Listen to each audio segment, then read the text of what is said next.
Cuba, and I was born in a small town called Guanabacoa. I live now in London, and I'm a pianist and a composer, and I also play the harpsichord.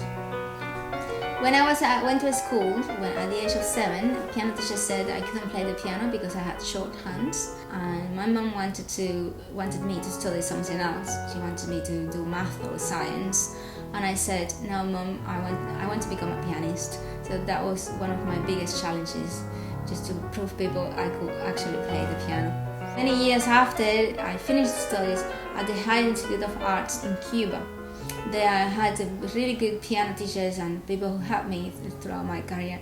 After my studies, and along with my studies at the university, I did many performances as a soloist, with all musicians, chamber music, as a repetitor at the National Opera, and also as a composer.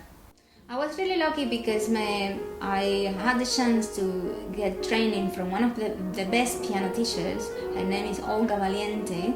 Olga went to the Moscow Conservatoire to get training from really good piano teachers in Russia.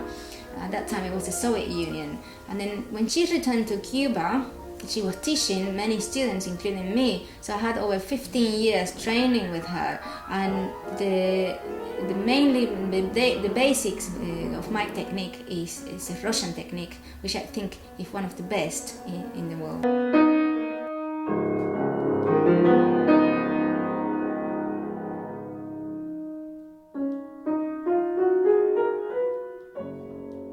I've always liked the music between the 16th and 18th century. It's one of my favorite styles. Then I wanted to discover and learn a little bit more about this music and the composers who wrote music for the keyboard. I went to Guildhall to do a harpsichord course and specialize in early music. There I met my harpsichord teacher, Nicholas Pal, who's been a great inspiration in my career and actually changed my point of view of playing early music, especially Baroque music. When I play the piano, I'm always trying to transmit an idea, a feeling, and a passion through sound, because it's not only just sitting at the instrument and playing keys and banging on the piano. It's just thinking, how should I say this phrase? How should I say this other one? How should I get this link between me, my feelings, and the audience, and people out there listening? I also think the piano as a big orchestra, so I try to experience and discover different colors and sonorities of different instruments. And for example, in a Mozart sonata, with this phrase, who do you think this phrase should be played?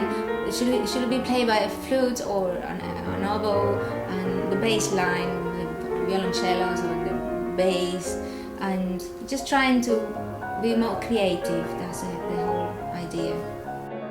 I have done an album called Alta Gracia. It's with music from Cuba, classical music from Cuba. It's a selection of different composers from the 19th century and the 20th century and modern composers. It's all for piano, and also includes 2 compositions by Argentinian composers. One of them is Astor Piazzolla, and the other one is a sonata by Carlos Guastavino. The recent project I finished was my book, Light and Jazzy. This is a compilation of 15 piano pieces between grades 2 and 4. This is all my composition, and the pieces are very fresh and they got beautiful melodies, and they have a little bit of Cuban background with the classical background, jazz background, and a little bit of early music background. So it's all mixed together and just trying to create something different and unique.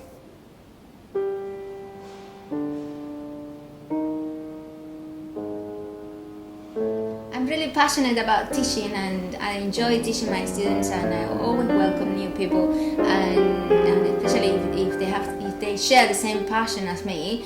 So if you are one of these persons and you really want to learn, and you are driven by the instruments and you want to perform, please just come and contact me, and we are more than happy to help you.